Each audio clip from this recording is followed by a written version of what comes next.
금태섭의 아침저널 2부 이어갑니다. 지방선거 이후 투표용지 부족 사태가 모든 이슈를 빨아들이고 있습니다. 개혁신당 원내대표 천하람 의원님 모시고 얘기 나눠보겠습니다. 어서 오십시오. 네, 안녕하세요. 천하람입니다. 선거 때 고생 많으셨습니다. 예, 너무 후보들이 제일 고생했지만 저희도 나름 고생은 했는데 예. 참 갈 길이 먼 것 같습니다. 갈 길이 참 네. 진짜 힘내십시오. 예, 감사합니다. 작은 정당일수록 정말 잘 됐으면 좋겠습니다. 감사합니다. 자, 지금 이제 선관위 이슈가 있는데 제가 이제 개인적으로 어떻게 보냐면 이게 우리 정치권에 오랜만에 만난 정말 어려운 문제다. 그러니까 예를 들어서 뭐 스타벅스 이슈 같은 거는 그 뭐 어느 게 중요하지 않고 중요하고를 떠나서 이건 이렇다 저렇다 논평으로 끝나는데 그렇죠. 지금 이 이슈는 이건 이런 거다 저런 거다 뭐 재선거 해야 된다 말을 이 논평으로는 안 되거든요. 네. 지금 모인 사람들을 설득하고 하는 건데 우리 정치가 굉장히 오랫동안 설득하거나 그런 적이 없어요. 그렇죠. 그냥 잘난 척하면서 이 감나라 배나라만 하다가 그냥 했지. 힘으로 그냥 밀어붙이기만 하고. 뭐 그렇죠. 얘는 틀렸고 얘는 맞고 그러면 이제 이 지지자들이 와 이 말이 맞네 그랬지만 이번은 좀 다른 모습이거든요. 어떻게 보고 계신가요? 저도 똑같이 보고요. 그래서 예. 저는 지금까지 그러니까 저는 입법에 불비가 있다고 봐요. 그러니까 무슨 말이냐면 그러니까 예. 입법이 그러니까 우리나라가 법을 만들 때 예. 설마 투표용지를 안 나눠주는 일이 있겠나라고 생각을 한 거죠. 그렇죠. 그러면 지금까지 우리가 재선거의 요건 같은 것들을 보면 예. 판례도 어떻게 해석해 왔냐면 당락의 변동이 생겨야지 재선거 한다라는 걸로 그렇죠. 봤잖아요. 예, 예, 예. 저는 이 부분부터 좀 공직선거법부터 좀 넓힐 필요가 있다고 봐요. 예, 그러니까 예. 무슨 말이냐면 예. 우리가 소수의 국민이라도 예. 참정권이 본질적으로 침해가 되면 이 부분에 대해서 사실 조치를 취해줘야 되는 거잖아요. 예. 그럼 우리가 재선거라는 거를 꼭 당락이 변동될 게 사실상 거의 확실한 경우에만 해줄 거냐. 지금까지는 그랬죠. 지금까지는 예, 그랬죠. 예, 전 예. 지금까지의 공식이 통용되지 않는 그러니까 우리가 예상하지 못한 더 말도 안 되는 일이 일어났다라고 보고 그럼 이럴 때는 어떡할 거냐면 저는 원칙으로 돌아가야 된다고 봐요. 예. 그러니까 정말 국민들의 참정권을 헌법적 가치니까 이거는 최대한 존중하는 쪽으로 해결해야 된다고 보고요. 예.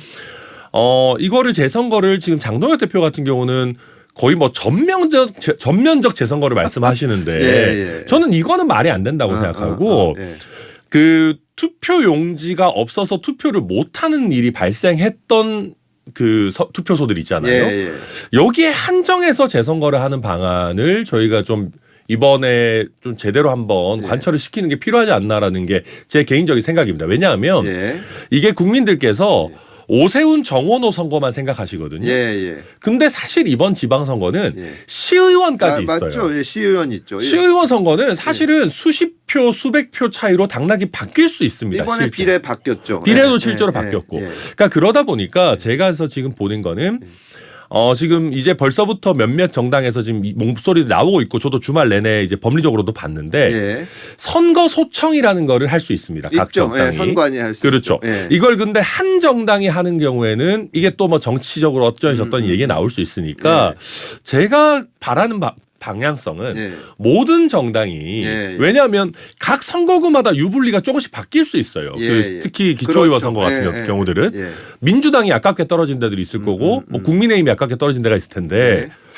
그러면 각 정당들이 그 투표용지 부족했던 투표소들에 대해서 선거 소총을 넣고 예. 여기에 대해서 선거 소송을 거쳐가지고 예.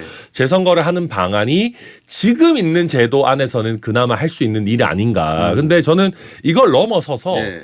사실 입법적으로 공직선거법에 예. 아니 선관위의 잘못으로 예. 참정권이 본질적으로 침해된 경우에는 예. 재선거를 할 수 있도록 하는 방안을 아예 입법적인 조치도 해야 된다. 예. 저는 그렇게 보고 있습니다. 일단 정리를 좀 하기 위해서 지금 네. 이제 문제가 된 투표소를 다시 하자고 하셨는데 그러면 예를 들어서 서울 같은 경우에는 지금 송파하고 뭐 광진 몇 군데가 문제가 생겼잖아요. 그러면 서울시장 선거에서 나머지는 두고 그 투표소만 다시 해서 결과를 보자는 말씀이신가요? 네, 저는 그게 그래도 제일 합리적인 그게 방안이라고 맞다. 봅니다. 그러니까 물론 조금 더 넓힐 수는 있습니다. 이거는 예.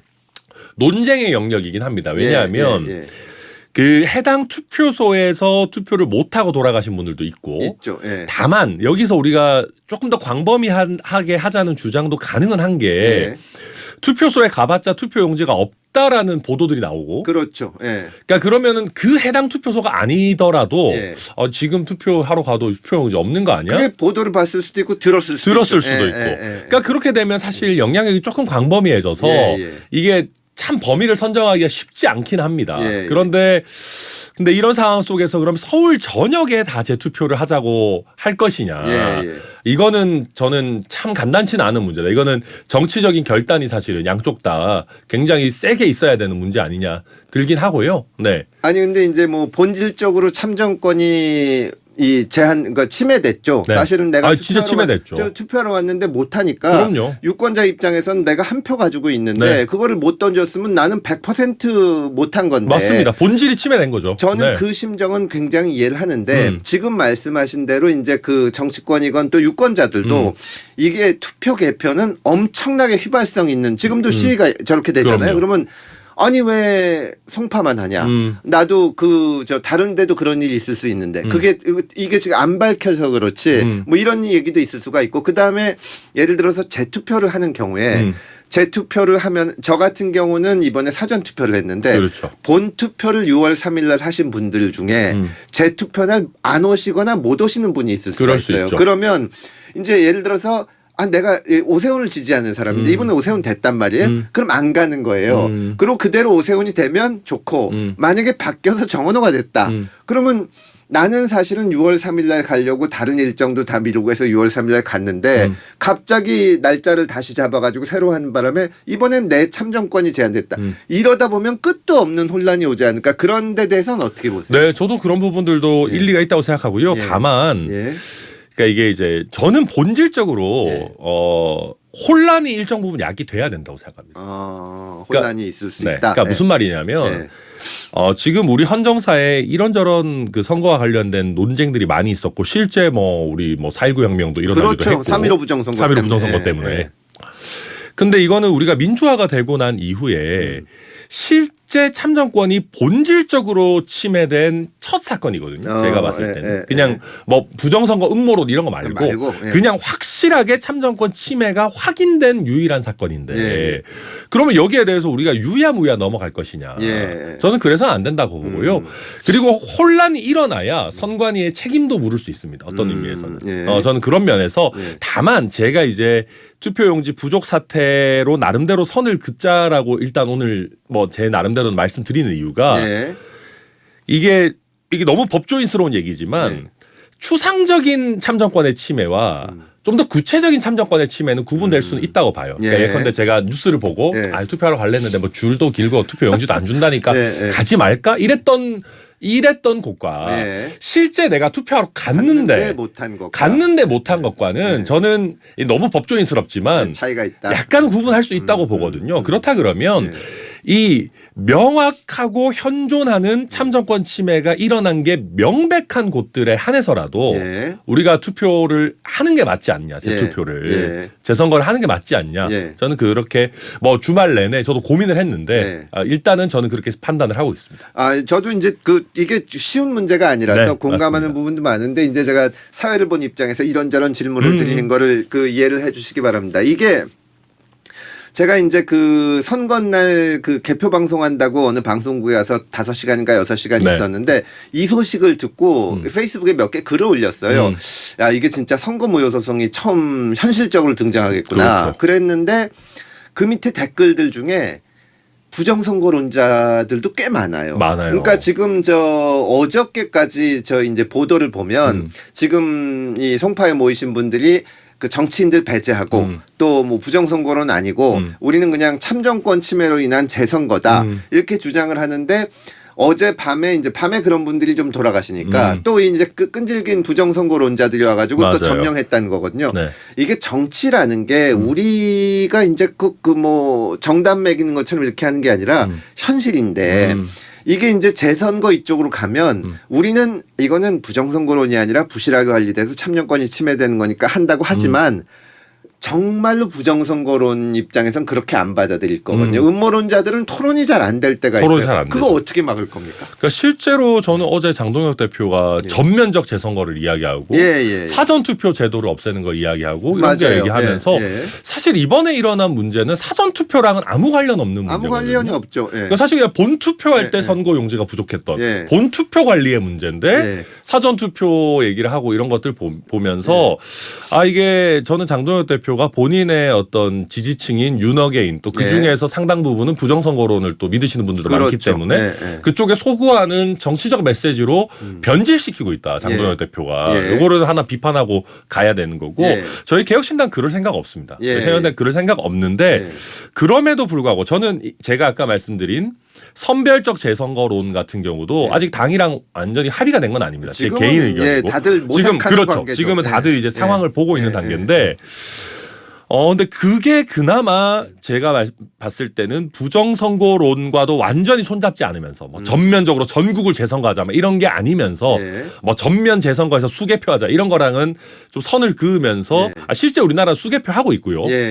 선을 그으면서도 참정권 침해 문제에 대해서 경종을 울리는 이거 원칙을 지키는 접근이다라고 제 나름대로는 지금 판단하고 있는데 말씀하신 것처럼 이게 그렇게 합리적으로 딱 선이 잘 그어지지 않는 면이 있고 또 한 가지는 저도 굉장히 유심하게 계속 지금 보고 있는데 말씀하신 것처럼 주말까지는 그나마 일반 시민들의 비중이 굉장히 높았는데 집회 현장에도 일반 시민들은 이제 생업이 있고 또 대학생들 같은 경우 이제 곧 기말고사 기간이고 그렇죠. 학교 돌아가야 되고 그러니까 이제 오늘부터 과연 시위의 순수성이 유지가 될 거냐 벌써 유지 안 되고 있다라는 현장에 보고 언론의 보도들도 나오고 있어서 이게 그럼 어떻게 될 거냐 그러면 또 한 가지 지켜봐야 되는 건 그럼 다가오는 주말에는 그러면 어떻게 될 거냐 일반 시민들이 어떻게 될 거냐 그리고 어제 총학생회에서 이제 회장단들이 총리와도 면담을 했는데 그러면 총학생회에서 조금 더 구심점이 되는 새로운 형태가 그럼 시위가 나올 수 있겠느냐 저는 이런 부분들 저희 유심하게 보고 있고 개혁신당도 필요한 역할을 하려고 합니다. 이번에 저 문제가 됐던 잠실의 이제 투표소가 저희 어머니 사시는 아파트예요. 아이고. 그래서 어머니가 갑자기 좀 몸이 안 좋으셔서 거의 밤에 갔는데 정말 난리도 아니에요. 맞습니다. 저는 이게 그렇게 과연 쉽게 될까? 예를 들어서 이제 우리가 최근에 박근혜 전 대통령, 윤석열 전 대통령이 이제 그 저 최순실 사건 또 여기선 비상계엄 있을 때 국민들이 다 들고 일어나서 하면서도 폭력 사태도 없고 정말 민주당으로 해결을 한 게 누구나 아는 거거든요. 이게 만약에 문제가 되면 탄핵이라는 제도가 있다. 그러니까 국회에서 결의해서 이렇게 되면 하는데 지금 이 문제는 우리가 미처 예상하지 못했던 문제고 이거를 해결하는 방법은 두 가지가 있습니다. 하나는 선관위가 소청받아서 재선거 결정하는 거 아니면 법원이 판결하는 거. 근데 법원 판결은 시간이 걸리고 맞습니다. 선관위가 지금 재선거 하겠다고 하면 예를 들어서 자기가 지지한 사람이 당선되거나 뭐 그 당선자 입장에선 이게 무슨 말이냐 할 거고 이게 극심한 혼란이 그러니까 한 방향이 안 보이는 거예요. 그래서 쉽지 않을 것 같은데요. 진짜 쉽지 않죠. 맞습니다. 개혁신당에서는 언제쯤 이게 좀 의견이 정리가 될까요? 그래도 저희도 이제 오늘 내일 중에는 좀 정리가 돼야 되지 않을까 생각하고 있고요. 왜냐하면 나머지 부분들, 그러니까 선관위에 대한 어떤 특검이나 국정조사가 필요하다는 부분은 뭐 이거는 거의 다 일치가 된 것 같습니다. 그리고 저희도 선관위가 과연 지금처럼 거의 견제받지 않는 형태로 있는 게 과연 맞는 거냐에 대해서 문제의식 가지고 있고요. 한동훈 의원이 첫 법안 발의로 그래서 뭐 감사원의 감사를 받을 수 있도록 하는 법률을 이야기했는데 저희도 그 취지에는 저도 공감을 하는데 다만 이게 현재 헌법상 가능한지에 대해서는 조금 따져봐야 될 것 같긴 합니다. 근데 그러다 보니까 어제 총리도 뭐 개헌론을 포함한 선관위 개선 방안까지들 이야기를 하시던데 그래서 선관위 제도가 이대로 괜찮으냐에 대해서도 저희 개혁신당도 이거는 세게 문제 제기를 할 생각입니다. 알겠습니다. 금태섭의 아침저널 2부 개혁신당 원내대표 천하람 의원님 모시고 이번 투표지 부족 사태에 대해서 함께 얘기를 나누고 있습니다. 자, 선관위 개혁에 대해서 좀 말씀을 나눠보겠습니다. 말씀하신 대로 선관위가 지금 여러 차례 사고를 쳤잖아요. 그럼요. 이건 근데 이제 이게 우리 헌법이 선관위에 대해서 규정을 두고 있는 것이 약간 뭐 좀 효율이 떨어지거나 무슨 잘못한 게 있더라도 선관위에서 가장 중요한 거는 중립성이거든요. 독립성이다. 독립성인데 이거를 이제 개혁하는 것은 맞는데 그러다 보면 그게 헤쳐지지 않을까 하는 걱정도 있어요. 그리고 이제 이 천 의원님도 이제 법률가니까 제가 여쭤보면은 지금 국정조사를 당연히 한다고 하지만 특검 얘기가 나오는데 이게 일단 무슨 죄로 하는 거지? 약간 네, 그런 맞습니다. 의문도 있거든요. 어떻게 네. 보세요? 어떻게 개혁해야 될까요? 그러니까 저도 이게 참 쉽지 않은 문제고 예. 저는 이게 만약에 개헌론을 포함한 모든 옵션을 열어둔다면 예. 과연 지금처럼 상시 독립기구인 선관위가 있어야 되냐. 이게 예. 전 세계적으로 사실 이렇게 하는 경우는 잘 잘 없거든요. 없죠. 왜냐하면 우리는 3.15 3.15 부정선거가 부정선거. 있었던 나라이기 때문에 아마 외국인들한테 예. 야 우리나라는 선관위원장이 오부요인이야 그러면 다들 예. 깜짝 놀랄 겁니다. 놀라죠. 예, 예. 보통 그렇게 하는 나라는 잘 없어서 우리 부정선거에서 사용도 당하고 했잖아요. 그러니까요. 그래서 사실 이거를 독자적인 이 정도 대법원장과 유사한 어떤 지위를 가지는 선관위원장이라고 하는 거는 예. 저는 좀 격하하고 일반적인 행정기관으로 만드는 게 차라리 맞지 않냐. 다만 그 구성이나 예. 실제 기능이 독립적 중립적으로 가도록 해서 견제가 되도록 하는 게 맞지 않냐는 게 제 생각인데 예. 지금 또 갑자기 이거 하자고 바로 개헌을 뭐 바로 할 수는 없는 그렇죠. 문제이니까. 예, 예, 예. 그 방금 말씀하신 대로 그러니까 차라리 국민들이 헌법 소원을 내시고 아니면은 내 한 표가 침해됐으니까 국가 배상해달라. 이거는 차라리 감명합니다. 아, 그렇죠. 배상이야. 얼마 그럼요. 사실 하죠. 예. 그리고 저는 이번에야말로 지금까지 나라 대통령까지 포함해서 한 표의 가치가 얼마다 뭐 얼마나 얘기 많이 했어요. 예, 몇 천만 원이다 한 예, 표가 뭐. 예. 저는 진짜로 그 배상 받으셨으면 좋겠어요. 아, 한 예. 표를 몇 천만 원으로. 예, 예. 근데 일단 그걸 빼고 예. 이번 일이 의도적으로 보수 진영이 잘 나오는 곳에 표를 적게 갖다 놓자 저는 그랬을 가능성 적다고 보거든요. 그러니까 그거는 근데 그거 믿으시는 분도 많아요. 많아요. 예. 근데 이거의 문제점은 실제로 보수표가 그러니까 사전 투표 비율이 상대적으로 낮고 예. 보수 지지 비율이 높은 특히 아파트 단지 인접한 곳에서 그렇죠. 본 투표가 이제 수요가 몰리면서 사실 부족 사태가 일어난 건데 예, 예. 이거는 정말 어마어마한 역대급 이제 잘못이지만 예. 이게 그럼 법률적으로 뭐냐 이게 그렇죠. 이게 예. 의도적으로 표를 안 갖다 놨으면 이게 뭐 어마어마한 뭔 범죄가 되겠지만 그러니까 특검에서 압수수색 영장을 무슨 뭐 직무유기 이런 걸 하긴 하겠지만 그렇죠. 과연 이게 될지 잘 근데 모르겠네. 이게 과실에 의한 이게 예. 직무유기 이런 게 사실 쉽지 않거든요. 없죠, 법에. 예, 예. 예. 그러니까 그렇기 때문에 그러니까 특검을 하고 수사까지는 할 수 있겠지만 예, 예. 이걸 어떤 법으로 의율해서 어떻게 처벌할 거냐. 이게 형사처벌의 문제는 간단하지 않다. 예. 그래서 저희 개혁신당에서도 특검보다는 국정조사가 오히려 예. 유효한 수단 아니냐. 이 예. 전모를 파악하는 데는 예. 뭐 그렇게 지금 많이들 생각하고 있습니다. 저도 국정조사가 당연히 맞다고 생각을 하는데 이제 벌써부터 그 국민의힘과 민주당 사이에서는 뭐 재선거 하자. 네. 그게 내부적으로도 아니 우리가 이겼는데 왜 재선거 하냐. 시작하고 그렇죠. 또 민주당에서는 뭐 그래 니네 재선거 하려면 서울시장 걸자. 막 이런 네, 식으로 네. 당리당략적으로 하잖아요. 그렇죠. 이 저는 진짜로 놀랐던 게 사실은 이 투표소 사태가 생겼을 때 그냥 저처럼 선거 방송하는 사람도 이거 정말 큰일 나겠구나 싶은데 장동혁 대표가 딱 나와가지고 이거 저기 저 뭐 잘못하면 재선거도 해야 된다는 얘기를 하고 또 민주당에서는 조승래 사무총장이 나와가지고 일고의 재선거 가치도 절대 없다. 한다. 일고의 가치도 없다. 이게 그러고. 지금 예. 얼마나 많은 혼란이 초래될 수 맞습니다. 있는 사안인데 서로 그냥 그때는 왜냐하면 민주당이 또 이기고 있으니까 맞습니다. 그래서 과연 이런 사람들한테 국정조사 맡기는 게 맞냐 하는 생각까지 들더라고요. 아유, 저도 진짜 그렇다고 보고요. 예. 이제 이게 참 그래도 대한민국이 신이 대한민국을 버리지 않았다는 생각이 든 게 예. 아슬아슬한 차이로 오세훈 후보가 졌으면 어떡할 뻔했어요. 그러니까요. 그러면은 지금 뭐 난리 났죠. 지금의 혼란과 이 난리에 아마 한 100배 정도 예. 됐을 겁니다. 예. 근데 이제 무슨 다행히 그러지 않았는데 그러지 않았기 때문에 저는 조금 차분하게 예. 그러니까 글쎄요. 저도 국정조사 뭐 과연 이거 국회가 잘할 수 있나에 대해서는 의문은 있지만 예. 그럼 그렇다고 뭐 어디서 할 거냐? 왜냐하면 그렇죠. 국회가 해야죠. 뭐 방법이 없다 지금 예. 다른 대안이 없다라고 보고요. 선관위도 지금 얼마나 너무 안일하다고 생각하는 게 선관위에서 참정권 침해가 확실한 사안이 이제 민주화 이후에 나왔는데 예. 지금 임기 다 지난 선관위원장 이미 임기 다 끝났는데도 끝났죠. 대학 선관위원장 뭐 또 물러나는 거 하고 있고 사무총장 혼자 지금 그러고 있거든요. 예.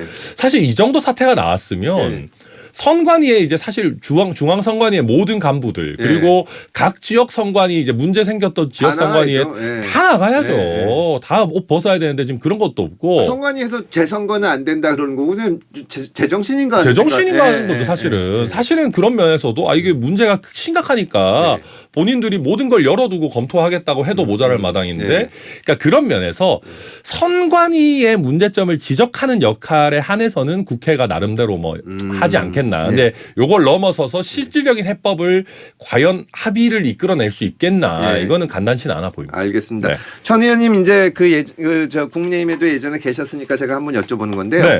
국민의힘에서 오시면은 이제 예전에 이제 계엄 문제, 탄핵 문제 제가 여쭤보면 거기에 대해서는 답들을 잘 하세요. 뭐 계엄 잘못됐고 뭐 탄핵도 받아들여야 되고 하는데 부정선거 어떻게 생각하냐 그러면 굉장히 많은 사람들이 말을 못 하거든요. 그러면서 부실 선거의 문제 뭐 이렇게 이런 얘기하면서 얘기하시죠. 근데 이제 이런 사태가 생기니까 또 터져 나오는 것이 가뜩이나 이 뭐 말 많은데 사전 투표 없앱시다. 이게 지금 장동혁 대표도 얘기했고 굉장히 나오거든요. 어떻게 생각하세요 그 문제? 저는 이거는 그러니까 본투표를 늘리자는 것과 구분을 해서 봐야 된다. 왜냐하면 사전 투표율이 점점 올라가는 이유는 전국 어디서든 할 수 있기 때문에. 맞아요. 그러니까 이 편리성을 그러면 어떻게 담보할 거냐. 담보 못 해요. 그리고 이거는 제가 그냥 국민의힘 관점에서 아주 당리당략적으로 보면은 요새 국민의힘이 20대 지지 많이 올라갔다고 막 좋아하잖아요. 그분들이 특히 사전투표 없어지면 곤란할 수 있어요. 아, 그렇죠. 대학생들 예를 들면 우리도 대학교 때 보면 저도 대학교 때 주민등록 주민등록 안 옮겨놨던 걸로 저 기억하는데 주민등록 집에 있고 정작 학교에 가 있고. 그러면 저도 그러면 투표를 하려고 집까지 갈 거냐. 이거 쉽지 않은 문제거든요. 그러면 지금 국민의힘 관점에서 사전투표를 없애는 게 과연 본인들에게 좋은 거냐 당리당략적으로. 이거를 사실은 좀 이거를 사실 데이터에 기반해서 굉장히 면밀하게 봐야 되는데 그런 게 없어요. 그렇죠. 그냥 우리 지지층이 부정선거 음모론 좋아하고 사전투표 불신하니까 그냥 묻지도 따지지도 말고 뭐 없앱시다 막 이렇게 가고 있거든요. 당리당략도 아니고 자기한테 유리한지만 보는 것 같아요. 그러니까 자기 자리. 그렇지. 나한테 이걸 하면은 우리 그 강성 지지층이 좋아하냐. 날 좋아할까. 그거 그렇죠. 보는 거죠. 그러니까 지금 국민의힘이 당 지도부가 선거 때도 어디에서도 환영받지 못하는 게 무엇이 당을 위해서 아니면 전체 선거 판세를 위해서 좋은 건가에 대한 판단은 없고 내 개인의 환호를 내 개인의 환호를 받기 위해 뭐가 좋을까만 지금 자꾸 가고 있는 거죠. 그래서 개혁신당이나 천 의원님 생각으로는 사전 투표는 유지해야 된다고 보세요. 저는 그 편리성을 특히 젊은 세대들이 투표에 더 쉽게 다가가는 데 있어서 대안을 마련하지 않고 사전 투표 없애자. 저는 그 굉장히 위험한 주장이라고 봅니다. 알겠습니다. 시간이 얼마 안 남았는데 이제 이재명 대통령이 신임 총리로 한성숙 장관 지명했습니다. 어떻게 평가하시나요? 저는 좀 이렇게 표현하면 좀 한 장관님한테 미안하지만 좀 생뚱맞다고 생각했어요. 그러니까 한 장관님이 저는 솔직히 나오고 나서 어느 부처 장관 하셨더라 막 찾아보고 그랬거든요. 그러니까 장관인 건 알고는 있었는데 그리고 뭐 저도 국회에서 자주 뵈니까 저희 상임위는 아니셔가지고 좀 미안한 말이지만 장관하면서 무슨 두각을 그렇게 나타냈는지 솔직히 잘 모르겠고요. 그리고 한 국가의 총리라는 거는 특정 분야의 전문가가 꼭 잘하는 자리가 아니에요. 정말로 정치적 리더십과 여러 가지 경험이 있어야 되는데 저는 한 장관이 본인은 좋은 자질이 있고 뭐 이 대통령이 왜 지명했는지 잘 모르겠지만 그냥 객관적으로 봤을 때는 이번에 이제 여성 지지율이 생각보다 안 나오다 보니까 여성 총리로 좀 급선회한 게 아닌가. 저는 그런 의심을 받을 여지는 충분하다 그렇게 봅니다. 알겠습니다. 자, 오늘 말씀 잘 들었습니다. 개혁신당 원내대표 천하람 의원님 모시고 말씀 들었습니다. 오늘 말씀 감사합니다. 감사합니다.